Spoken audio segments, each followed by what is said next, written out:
कैसे हैं फ्रेंड्स। आशा करते हैं कि आप लोग अच्छे होंगे।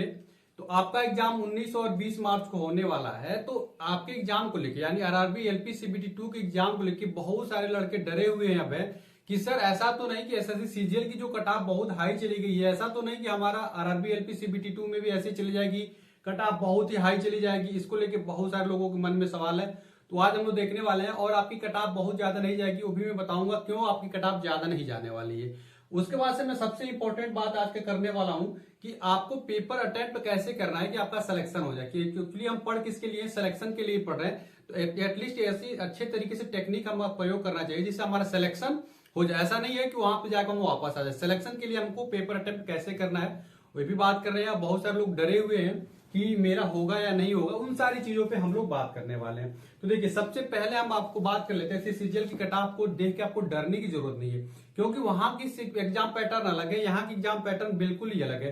वहां पे क्या होता है कि पीवाईक्यू बहुत ज्यादा आता है। जो लगातार 2 साल से 3 साल जो तैयारी कर लेते हैं और अच्छे तरीके से सारे टीसीएस के एग्जामों को जो रट लेते हैं, उनके अच्छे स्कोर अपने आप आने लगते हैं। लेकिन आरआरबी एएलपी में ऐसा नहीं होगा। आपने देखा होगा सीबीटी 1 में भी कि पीवाईक्यू से मात्र 50% के आसपास ही सवाल आते हैं। ऐसा नहीं कि सारे सवाल ही आ जाते हैं। जबकि सीजीएल एसएससी में क्या होता है कि पूरा रिपीटेशन एक तरीके से हो जाता है। तो जो लड़का वहां पे लगातार तैयारी करता रहता है उसका स्कोर ऐसे भी अच्छा जाता है। इसीलिए एएलपी में आपका कट ऑफ हाई उतना नहीं जाएगा जितना कि वहां पे जा रहा है। पहली बात तो आप वहां से निश्चित हो जाइए कि सीजीएल की तरह यहाँ कट ऑफ बिल्कुल हाई नहीं जाने वाली है। ठीक है, यहाँ पे क्या है कि यहाँ पे ट्रेड अलग है, यहाँ पे क्या है कि यहाँ पे पार्ट ए अलग है, पार्ट बी अलग है। ट्रेड में भी पास होना अनिवार्य है। सोचिए, इस बार नॉर्मलाइजेशन नहीं है तो 27 नंबर लाना अनिवार्य कर दिया गया कि आपको 27-75 में से 27 क्वेश्चन एटलीस्ट सही होना ही चाहिए। ठीक है, और पार्ट बी में भी आपको अच्छे स्कोर लाने चाहिए। यानी कि यहाँ पे बहुत ही लेंथी सिलेबस हो जाता है। इसके वजह से भी इसकी कट ऑफ जो है वो हाई नहीं जाने वाली है। उसके बाद से बहुत सारे लोगों को डरे हुए हैं कि सर मेरा होगा या नहीं होगा। भाई, आप लास्ट समय चल रहा है, क्या चल रहा है, बिल्कुल लास्ट समय चल रहा है। इस समय अपने आप को विश्वास रखना चाहिए, अपने पे कॉन्फिडेंस रखिए, अपने रिवीजन पे फोकस करिए। आप जितना ज्यादा फोकस रिवीजन पे कर सकते हैं उतना अधिक से अधिक क्या करिए कि आप अपने रिवीजन पे फोकस करिए। रिवीजन बड़ा मोस्ट हो जाता है। जब मैं तैयारी करता हूं तो मैं केवल लास्ट के जो 4 से 5 दिन बचते हैं वहां पे केवल रिवीजन पे फोकस करता हूं। मान लेते हैं कि आपका 90% सिलेबस ही कंप्लीट हुआ है, उसी 90% में से ही आएगा। ये मानते हुए आप 90% सिलेबस को कम से कम 2 से 3 बार लास्ट टाइम में रिवीजन करके जाए, ताकि आपको अच्छे तरीके से वहां पे याद आ सके कि कब मैंने क्या पढ़ा था। नहीं तो होगा क्या कि आपको ए और बी में हमेशा कंफ्यूजन होता रहेगा कि ए ऑप्शन सही होगा या बी ऑप्शन सही होगा।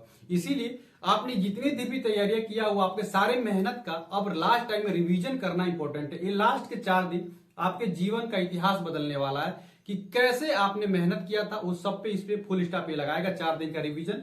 तो रिवीजन प्रॉपर होना चाहिए, एक एक चीज रिवीजन कर लीजिए। नया चीज बिल्कुल अब नहीं पढ़ना है, जी अपने आप पे भरोसा रखना है। ठीक है, पार्ट बी में बहुत सारे लोग डरे हुए हैं। देखिए, पार्ट बी में आपको डरने की जरूरत नहीं, जो चीज आपने पढ़ा हुआ है वही आएगा।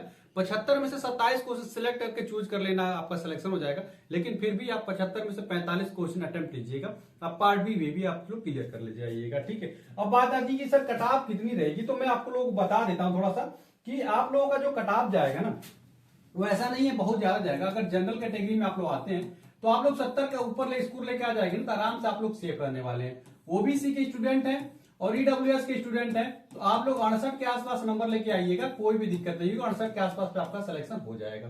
ठीक है, एससी के स्टूडेंट है, एससी वाले 64 लेके आ जाएंगे तो हो जाएगा। और एसटी के स्टूडेंट है तो आप लोग 60 से ऊपर ही कोशिश करिएगा नंबर लाने की, इतने पे आपका सिलेक्शन हो जाएगा। अब बात आती है कि सर हम पेपर अटेम्प्ट कैसे करेंगे जिससे सिलेक्शन हो जाए। ये बड़ा इंपॉर्टेंट सवाल है। यहां तक तो सारी चीजें हो गई, आपको डरने की जरूरत नहीं है सीजीएल की कट ऑफ को देख के। अब बात आती है कि पेपर अटेम्प्ट हम कैसे करें। देखिए, कोई भी पेपर की जब डिजाइनिंग की जाती है तो उसमें कैसे डिजाइनिंग की जाती है। देखिए, वहां पे इजी जो क्वेश्चन होते हैं ना, वहां पे इजी क्वेश्चन होता है, फिर मीडियम क्वेश्चन होता है। ठीक है, मीडियम क्वेश्चन होगा और उसके बाद से सबसे लास्ट में हार्ड क्वेश्चन होगा। इसी तरीके से डिजाइनिंग की जाती है। 40 क्वेश्चन आप इजी डाले जाएंगे, 40 क्वेश्चन आपके मीडियम डाले जाएंगे और हार्ड जो है आपका 20 क्वेश्चन डाला जाएगा। जो आपका पेपर आएगा इसी तरीके का 40 इजी रहेगा, 40 मीडियम रहेगा, 40 हार्ड रहेगा। लड़का कितना भी अच्छी तैयारी किया रहे और इस टेक्निक यदि प्रयोग नहीं करता तो फिर वो क्या हो जाता है, फेल हो जाएगा। उसका मेन रीजन मैं बता रहा हूं। होगा क्या कि लड़का इजी क्वेश्चन तो फटाक से कर लेगा, मीडियम क्वेश्चन चूंकि 1 से लेके 100 तक जो होगा, 1 से लेके 100 तक जो होगा उसमें मिश्रण करके आएगा ना। ऐसा तो होगा नहीं कि इजी अलग छाट देगा, मीडियम अलग छाट देगा, हार्ड अलग दे देगा, ऐसा तो होगा नहीं। 1 से लेके 100 तक जो है लगातार क्वेश्चन आपको रहेंगे।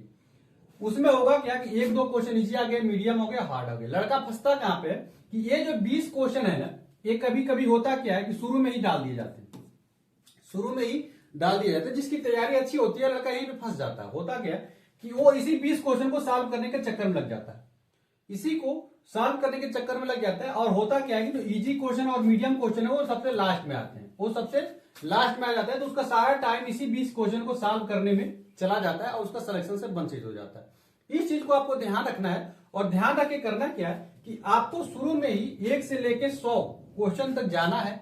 और जाते समय क्या करना है कि आपको इजी क्वेश्चन के तो 40 करने ही करने हैं, बाकी मीडियम जो लेवल के भी जो क्वेश्चन है इसको आपको 20 क्वेश्चन से 25 क्वेश्चन यहीं पे अटेम्प्ट कर लेना है। मीडियम लेवल के जो 20 क्वेश्चन होंगे उसको आपको अटेम्प्ट कर लेंगे। तो सोचिए 40 और 20 आपने शुरू में एक अटेम्प्ट में ही कंप्लीट कर लिया। और जो शुरू में जा रहे हो ना तो उसमें हार्ड को छूना ही नहीं।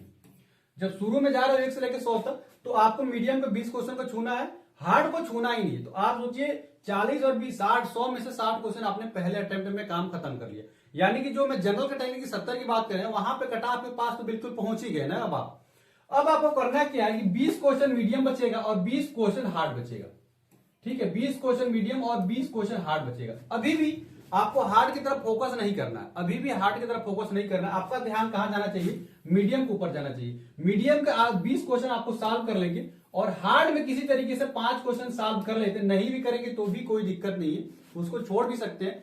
5 क्वेश्चन हार्ड से ला लेते, 20 और 5 25 हो जाता है। और साढ़े यहां से आप आसानी से 85 क्वेश्चन के पास आपके अटेम्प्ट आ जाएंगे। तो सोचिए अगर 85 क्वेश्चन आपके अटेम्प्ट आ जाते हैं तो ये गुड अटेम्प्ट, अब आप सिलेक्शन के बिल्कुल पास हो जाए। और जो इस टेक्निक को प्रयोग नहीं करते हैं वो लोग हार्ड क्वेश्चन में जाके फंस जाते हैं, क्योंकि वो लोग टॉपर होते हैं। वो लोग सोचते हैं कि हमसे मैथ के सवाल नहीं आ रहा है तो कैसे नहीं आ रहा है, समझ रहे, हमसे मैथ के सवाल नहीं आ रहे हैं तो कैसे नहीं आ रहे हैं। इस कॉन्फिडेंस में वो लोग करते क्या है कि हार्ड के सारे सवालों में फंस जाते हैं। आप लोगों को हार्ड सवालों से बचना है। जो मैंने टेक्निक बताया इसी लेवल का सवाल आएगा, इजी 40 आएगा, मीडियम 40 आएगा, हार्ड 20 आएगा। 20 को आपको स्किप करके चलना है, लास्ट तक स्किप करना है। लास्ट में सारे मीडियम क्वेश्चन सॉल्व हो जाए तो ठीक है, नहीं तभी हार्ड की तरफ जाना, नहीं तो नहीं जाना। अब बात आती है सर मीडियम 20 मीडियम और 20 हार्ड को हम पहचान कैसे करेंगे। तो 20 मीडियम 20 हार्ड का पहचान करने का ये मतलब है कि जो चीज थोड़ी सी आपको समझ में आ रही है कि मैंने इस चीज को पढ़ा हुआ है तो वो आपका मीडियम में जाता है। जो चीज आपने बिल्कुल वहां पे नया लग रहा है कि मैंने इसको तो पढ़ा ही नहीं है कहीं, तो वो हार्ड क्वेश्चन में आता है। जो चीज आपको पहले थोड़ी समझ में आ रही है, मतलब वो क्वेश्चन का लगभग 80% तक समझ में आ रही है कि हाँ यार ऐसा होगा, तो आपका मीडियम में जाता है। जो चीज आपने बिल्कुल नया लग रहा है कि ये तो मैंने कभी पढ़ा ही नहीं है, तो इसको हार्ड क्वेश्चनों की श्रेणी में रखते हैं। तो इस क्वेश्चनों को सबसे लास्ट में करना रहता है अगर टाइम बच जाता है तो। नहीं तो 40 क्वेश्चन यहां से, 40 क्वेश्चन यहां से, 80 क्वेश्चन आपने अगर अटेम्प्ट कर लिया तो सिलेक्शन आपका हो जाएगा, आप एलपी बन जाओगे, इंजन चलाने लगोगे। नहीं तो अगर इस ट्रैप में फंस गए 20 क्वेश्चन में, आपकी नौकरी नहीं होने वाली। इस चीजों को एकदम गाढ़ मान लीजिए। चलिए आशा करते हैं वीडियो अच्छी लगी हो तो वीडियो को लाइक कर दीजिएगा, चैनल को जरूर सब्सक्राइब करिएगा और अपने दोस्तों में भी शेयर करिएगा कि वो इस टेक्निक का प्रयोग करें। ठीक है, शुरू में इजी से मीडियम के 20 क्वेश्चन तक जाना है, फिर बाद में मीडियम से हार्ड की तरफ जाना है। चलिए वीडियो अच्छी लगी तो लाइक करिएगा, चैनल को जरूर सब्सक्राइब कर लीजिएगा और व्हाट्सएप ग्रुप जो डिस्क्रिप्शन में उससे भी जुड़ जाए। मिलते हैं अगले वीडियो में फ्रेंड्स, तब तक के लिए फ्रेंड्स जय हिंद।